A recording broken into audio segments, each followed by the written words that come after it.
Բարև ձեզ։ Լեռնային Ղարաբաղից բռնի տեղահանված անձանց կեցության եւ այլ ծախսերը հոգալու աջակցության ծրագրին զուգահեռ աշխատանքի եւ սոցիալական հարցերի նախարարությունը աջակցություն է տրամադրում նաեւ կարիքավոր տեղահանված ընտանիքներին։ Ծրագրի մանրամասները քննարկելու ենք նախարարության ժողովրդագրության եւ ընտանիքի սոցիալական երաշխիքների վարչության պետ Արտակ Հարությունյանի հետ։ Բարև ձեզ, պարոն Հարությունյան։ Պարոն Հարությունյան, սկսենք աջակցության շահառուների շրջանակից, ովքեր են կարողանալու օգտվել աջակցության ծրագրից, որ ընտանիքները։ Աջակցության ծրագրից օգտվելու են կարիքավոր ընտանիքները, կառավարության որոշման մեջ սահմանված է, թե ովքեր են կարիքավոր ընտանիքները։ Ընտանիքի ամբողջական եկամուտը ամսական պարբերականությամբ ստացվող, եթե մեկ անձի հաշվարկով չի գերազանցելու 55,000 դրամը, այդ ընտանիքը կոչվի շահառու ընտանիք եւ կստանա ամսական աջակցություն դրամական օգնության տեսքով։ Պայմանները որոնք են, որոնց պիտի համապատասխանեն ընտանիքները եւ բացի 55,000-ից կան նաեւ այլ ֆակտորներ, որոնք հաշվի են առնվելու։ Այո, կան, նախ ընտանիքի անդամները պետք է լինեն Լեռնային Ղարաբաղից բռնի տեղահանված անդամներ, համապատասխան տեղեկատվությունը ճշտվելու է տեղեկատվական բազաների հետ համադրումների արդյունքում։ Շահառու չի կարող հանդիսանալ այն ընտանիքը, որի անդամներից մեկը ունի 2017 թվականին եւ դրանից հետո արտադրված ավտոմեքենա կամ ավտոմեքենայի գույքը հարկը գերազանցում է 15,000 դրամը։ Աջակցության շահառու չեն կարող դառնալ այն ընտանիքները կամ անձինք, ովքեր գտնվում են սոցիալական պաշտպանության հաստատություններում կամ պետական աջակցությամբ տեղավորվել են համապատասխան բնակության վայրերում, ինչպես նաև Հայաստանի Հանրապետությունում չգտնվող անձինք։ Սա են հիմնական պայմանները։ Շատ լավ։ Եթե հայրենակիցը ունի բնակարան, ունի տուն, սերտիֆիկատով է ձեռք բերել կամ մինչև բնակարանային ապահովման պետական աջակցության ծրագիր ուներ բնակարան, արդյոք կարող է դառնալ աջակցության ծրագրի շահառու։ Աջակցության ծրագրի շահառու չեն կարող դառնալ այն ընտանիքները, որոնց անդամները կամ անդամներից որևէ մեկը միանձնյա սեփականության իրավունքով ունի բնակարան կամ ընտանիքի բոլոր անդամների մասնաբաժինը այդ միևնույն գույքի մեջ 50% եւ ավելի է կազմում։ Շատ լավ։ Ընտանիքի օրինակով դիտարկենք։ Եթե ունենք ընտանիք, որը կազմված է 4 անդամից, ընտանիքի անդամներից մեկը աշխատում է, ստանում է 200,000 դրամ աշխատավարձ եւ անդամներից մեկն էլ կենսաթոշակառու է, աջակցության ծրագրից կարողանալու է օգտվել թե ոչ։ 4 անդամից բաղկացած ընտանիքի համար տվյալ դեպքում շեմը 200,000 դրամն է, 220,000 դրամը, որի պարագայում 220,000 դրամը բաժանած 4 ընտանիքի 4 անդամների վրա կստացվի նոր 55,000 դրամ։ Եթե աշխատավարձը 200,000 դրամ է, կենսաթոշակն էլ նվազագույնը 36,000 դրամ, կազմի 236,000 դրամ, այս ընտանիքը չի հանդիսանա շահառու ծրագրի։ Շատ լավ։ Այսինքն, երբ մենք ասում ենք, որ ընտանիքի յուրաքանչյուր անդամի եկամուտը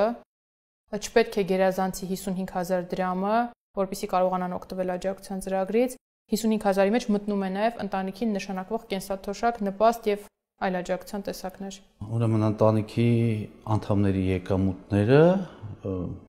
մի քանի տեսակի են։ Կարճ ասեմ, դա ամսական պարբերականությամբ ստացվող բոլոր եկամուտներն են։ Դա կլինի աշխատավարձ, դա կլինի նպաստ, դա կլինի խնամքի նպաստ, կենսաթոշակ, այո, օրինակ ծննդյան նպաստը չի կարող լինել, որովհետև դա միանգամի է, խոսքը այստեղ ամսական պարբերականությամբ ստացվող գումարների մասին է։ Պատվովճար, կենսաթոշակ, աշխատավարձ, մինչև 2 տարեկան երեխայի խնամք, սոցիալական աջակցության ծրագրի գումարը, որը կարող է լինել 40,000 դրամ, իսկ հուլիս ամսից 30,000 դրամ։ Այսինքն այն բոլոր գումարները, որ ընտանիքը ստանում է ամսական պարբերականությամբ։ Պարոն Հարությունյան, երբ խոսում ենք ծրագրի մասին, հիմնական հարցը ինչու է ընտրվել հենց 55,000 դրամ, ինչից ելնելով, ինչ հիմքեր, ուսումնասիրություններ կան։ Գումարը ընտրվել է հիմք ընդունելով ընտանիքների անապահովության գնահատման նոր համակարգի կարգավորումները, որտեղ սահմանված են անապահովության 4 շեմեր՝ ծերեղ անապահով, չափավոր անապահով, միջին անապահով եւ անապահով։ Կոնկրետ ասեմ, անապահովության նպաստի համար մենք ծարեղ անապահովության շեմն ենք վերցնում, որը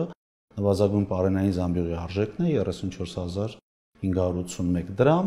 Այս միջոցառման համար ընտրել ենք անապահովության 3-րդ շեմը, միջին անապահովությունը, որը կազմում է նվազագույն պարենային զամբյուղի 160%-ի չափի արժեք։ Այն միջոցառումը, որ ասում ենք 40 գումարած 10, դա շարունակվում է որոշակի փոփոխություններով,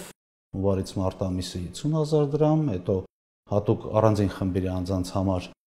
ապրիլից հունիս ամիսը 40,000 դրամ, հետո մինչև տարեվերջ 30,000 դրամ։ Սա ամբողջությամբ մեկ որոշման շրջանակներում նկարագրված էր, ինչ անելու կառավարությունը 25 թվականին։ Քանի որ արդեն ունեն գործող միջոցառումներ 40 գումարած 10,000 դրամի շարունակության տեսքով, կառավարությունը որոշել է, որ իրականացնի սոցիալական աջակցության միջոցառում եւս մեկ լրացուցիչ, որի թիրախը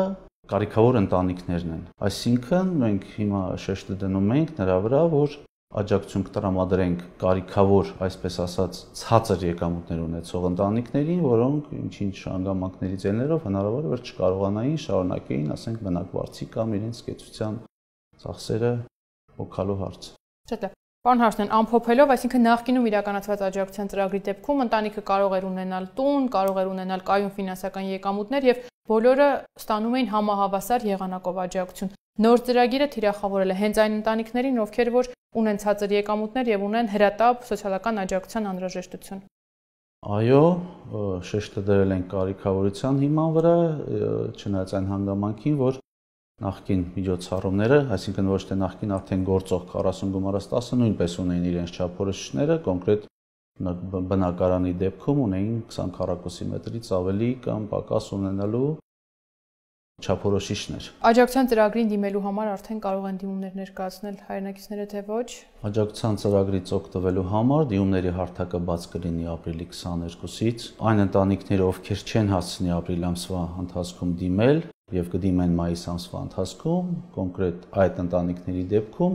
աջակցությունը կսկսենք վճարել նաեւ ապրիլ ամսվա համար։ Ինչա պետք սրա համար ապրիլի 22-ից ընտանիքը դիմելու է e-social հարթակի միջոցով, սա մեր միասնական տեղեկատվական հարթակի կայքեջն է, բացել է օգտահաշիվ եւ ներկայացնի համապատասխան հարթակի միջոցով դիմում։ Ասեմ, դիմումը շատ պարզ դիմում է, միայն ներկայացնել են իրենց տվյալները, որևէ փաստաթուղթ չի կցվելու, դիմելու է ընտանիքի, այսպես ասեմ, անդամներից մեկը, որի հաշվի համարին նաև փոխանցվելու է համապատասխան գումարը շահառու լինելու դեպքում, ներկայացնելու է իր նաև բնակության վայրը, որից հետո նաև լրացնելու է ընտանիքի մյուս անդամների տվյալները։ Եվ այստեղ մի բան եւս ուզում եմ մեր շահառուները իմանան, որ փաստացի բնակության հասցեն է լրացնելու, որը նաև ճշտվելու է բնակության պետական ռեգիստրի միջոցով այդ բնակության վայրում հաշվառում ունենալու համար։ Պարոն Հարությունյան, դուք նշեցիք, որ բավական պարզ ընթացակարգով քաղաքացին կարողանալու է ներկայացնել դիմում, բայց դիմումի ներքո կա բավական մեծ աշխատանք։ Պետական եկամուտների կոմիտեն է կարծում տեղեկատվություն տրամադրում, ինչ ընթացակարգերով է կարողանալու ճշտել, օրինակ այդ ընտանիքի կազմում։ Նախ ընտանիքի կազմում ովքեր են մտնում, ընտանիքի կազմ ասելով ինչ նկատի ունենք, օրինակ եթե ընտանիքից աղջիկը ենթադրենք ամուսնացել է, արդյոք համարվում է այս ընտանիքի կազմում, թե ոչ, ու այդ տեղեկատվությունը ով որտեղ է աշխատում, ով ինչ աջակցություններ է ստանում եւ այլն, ինչպես է կարողանալու հավաքագրվել։ Ասեմ, դիմումը ներկայացնելուց նախ մի շարք տեղեկատվական բազաների հետ անմիջապես է ստուգումը կատարվելու։ Բնակության պետական ռեգիստրի հետ, օրինակ, միանգամից ստուգումը կատարվելու է, ընտանիքի անդամը համարվում է բռնի տեղահանված թե չէ, անմիջապես կատարվելու են ստուգումները։ Այս փուլը անցնելուց հետո, դիմումը ընդունվելուց հետո, հաջորդ ամսվա 1-ից մինչև 15-ը ներառյալ կատարվել են համապատասխան համադրումներ տեղեկատվական բազաների հետ։ Այսինքն այն կառավարության որոշման մեջ ինչպիսի չափորոշիչներ դրված են, ավտոմեքենա, եկամուտներ, նպաստ, կենսաթոշակ եւ այլն, այս բոլոր տեղեկատվական բազաների հետ կատարվելու է ստուգում մինչև յուրաքանչյուր ամսվա 15-ը։ Ապրիլ ամսվա դիմացներին, օրինակ, մինչև մայիսի 15-ը բոլոր ստուգումները կատարվելու են եւ որի արդյունքում որոշվելու է թե ընտանիքը ծրագրի շրջանակներում շահառու հանդիսանում է թե ոչ։ Շահառու հանդիսանալու դեպքում մի քանի օրվա ընթացքում համապատասխան գումարը փոխանցվի դիմում նշված հաշվի համարին։ Կոնկրետ 4 անձից բաղկացած ընտանիքի դեպքում սա կազմելու է ընտանիքի համար 40,000 դրամ, գումարած ընտանիքի երկրորդ անդամից սկսած յուրաքանչյուր անդամի համար 10,000 դրամ, այսինքն կոնկրետ 4 անձից բաղկացած ընտանիքի դեպքում աջակցության գումարը կազմի 70,000 դրամ եւ կվճարվի ամսական պարբերականությամբ մինչև տարեվերջ։ Եվ ընտանիքի կազմը ինչպես է որոշվում։ Ընտանիքի կազմը կոնկրետ ծրագրի շրջանակներում հայտարարում է ընտանիքի, այսպես ասած, դիմող անդամը, որը ճշտվելու է բնակության պետական ռեգիստրի հետ։ Այսինքն ընտանիքի անդամները այդ բնակության վայրի հասցեով պետք է ունենան հաշվառում բնակության պետական ռեգիստրում հաշվառում։ Պարոն Հարությունյան, աջակցության ծրագրի մասին խոսելիս եւ սոցցանցերում եւ որոշ լրատվամիջոցների կողմից շեշտադրվել էր, որ 40+10,000 դրամ աջակցությունը նոր ընթացակարգով է գործելու, նոր շահառուների խումբ է լինելու եւ այլն։ Կխնդրեմ ձեր խոսքում եւս հստակ ընդգծել, արդյոք մեկը մյուսին շարունակող ծրագիր է եւ արդյոք քաղաքացին տեղահանված հայրենակից է կարող է օգտվել եւ այսպես կոչված 40+10-ը, որի հիմա արդեն 40,000 դրամը եւ առանձին խմբերի համար եւ օգտվի այդ աջակցության ծրագրից եւ միաժամանակ կարիքավոր ընտանիքների համար նախատեսված աջակցության ծրագրից։ Ուզում եմ եւս մեկ անգամ շեշտել, որ կառավարությունը դեռևս նոյեմբեր ամսին ընդունել է որոշում, որով ամբողջությամբ նկարագրված են 2025 թվականին սոցիալական աջակցության միջոցառումները, որոնք բաղկացած են 3 մասից՝ հունվար-մարտ ամիսների համար, ապրիլից հունիս ամիսների համար եւ հուլիսից դեկտեմբեր ամիսների համար։ Սա արդեն իսկ որոշված է նոյեմբեր ամսվանից։ Այս միջոցառումը նոր կարիքավոր ընտանիքների համար ինչու է կոչվում լրացուցիչ, որ եւս մեկ միջոցառում, այո, կառավարությունը իրականացում է բռնի տեղահանված անձանց համար, որի հիմքը թիրախ, այսպես ասեմ, կարիքավոր ընտանիքներն են։ Եթե ընտանիքը, ես ներկայացրեցի, մեկ անձի հաշվարկով 55,000 դրամի չափ եկամուտ ունի ամսական, կարող է օգտվել այս միջոցառումից, այսինքն եւս մեկ անգամ ձեր հարցին հստակ պատասխանեմ, այո, ընտանիքը կարող է այս չափորոշիչներին բավարարել դեպքում օգտվել եւ գործող ծրագրից եւ այս նոր ծրագրից։ Այսինքն ընտանիքի 63 տարին լրացած անձինք 18 մինչև 18 տարեկան երեխաները, 18 տարեկանից բարձր պարտադիր կրթություն ստացող անձինք, առաջին-երկրորդ խմբի հաշմանդամություն ունեցող անձինք, կերակրողին կորցրած անձինք կարող են ստանալ 40,000 դրամ աջակցությունը միաժամանակ, եթե համապատասխանում են նոր աջակցության ծրագրի պայմաններին, օգտվել նաեւ կարիքավոր ընտանիքների համար աջակցությունից։ Այո։